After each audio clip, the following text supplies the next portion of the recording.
I'm back from Pakistan. I'm at home. I'm sat on my sofa and I'm back. Welcome back to the channel, guys. I'm Gary Martin and I'm back in my natural habitat after spending 2 weeks in Pakistan recording and vlogging to share with you the world of golf in a country that we think we know a lot about but actually know nothing about. And I can now confidently say that because I've lived in the country and it's nothing that you or I could perceive. You've got to watch this series to really see what this country's about, and nothing sugar-coated. So I appreciate there's been some negative comments in the first few videos. I've been into work today, and some guys at work have said, "Gaz, we didn't like what we saw," and I'll get into that in a minute.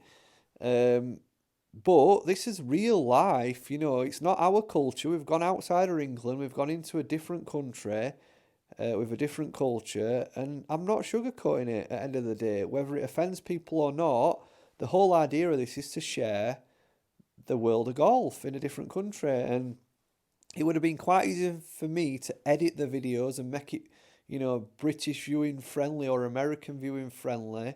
But I'm not about that.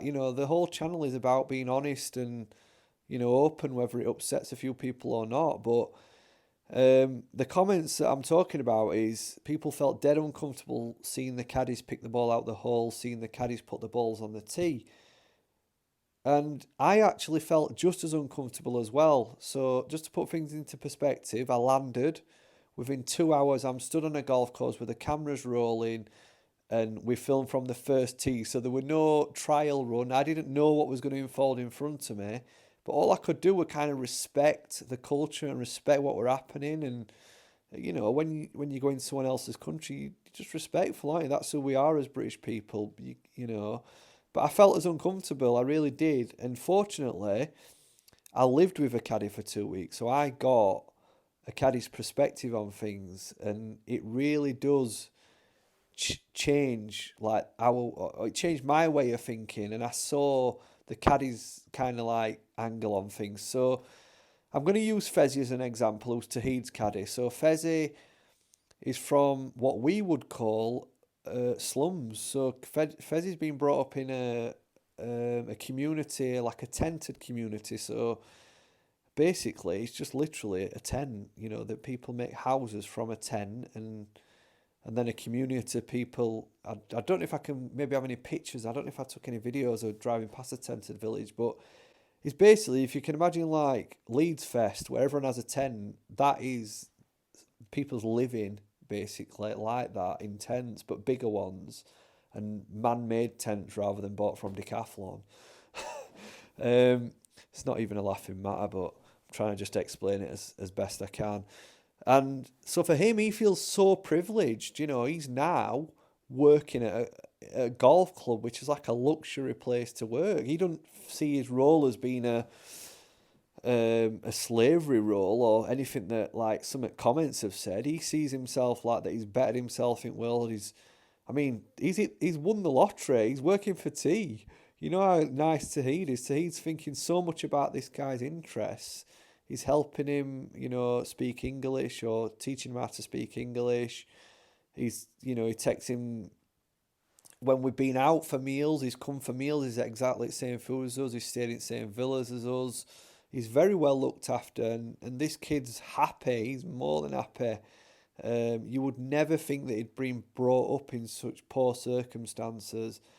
And from his perspective, he said all the caddies want to do is provide the very best service they can and make, golf as easy and as nice for the person that they're caddying for as possible. Because let's be honest, they want tips. They want to do whatever they can. And obviously I couldn't change who I am. So for me, I had to kind of like sort of stop the caddies picking the balls out of the holes as much as they wanted to. And honestly, I had a caddy at the next one, Royal Palm, who's a lovely kid. He can't wait for the video to come out. He keeps messaging me on Instagram saying, "When's the video coming out? When's it coming out?" As much as I told him to stop picking that ball out of the hole for me, he kept trying to pick the ball out of the hole because he felt like that's his job. That's like, he wants to give him, it all comes down to respect, I think, where he felt like he wanted to like do that for me because I was helping him so much by paying him and so on. So it does come down from the caddies wanting to do it more than the players asking them to do it. And I guess, obviously we've got our kind of strong, like I'm a strong Yorkshire person, and if I say I'm going to do it, I'm going to do it.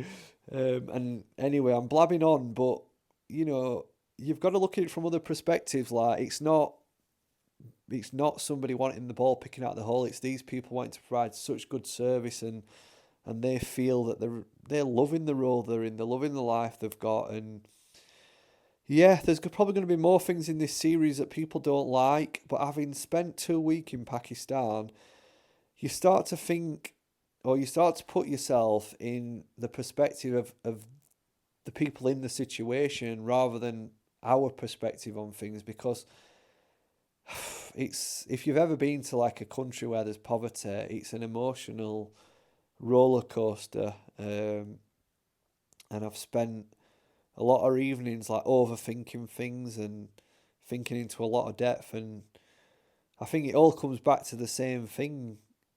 The golf community in Pakistan, me coming to Pakistan, we can't change everything in Pakistan. We can't, all we can do is be nice, and everyone who we come across is try to, give them that little tip if we can. Smile, make conversation with them, make them feel important. And I think if everyone does that, the world will be a nicer place. But, it's no point in being critical, thinking that golfers are exploiting caddies, because they're really not. Golfers are like probably the best thing that could happen to caddies, because they're providing them a living, and they're more generous people than probably other like walks of life in their communities. So the caddies feel privileged to be in their role, and believe me, if you carry on watching the series, you'll see how generous the golf community is. So there's so much generosity in the golf community that's not spoken about, and it's so easy for people to make such a like negative comment about something when I won't say they don't know nothing about, but you don't get the full picture, do you? You only see one thing.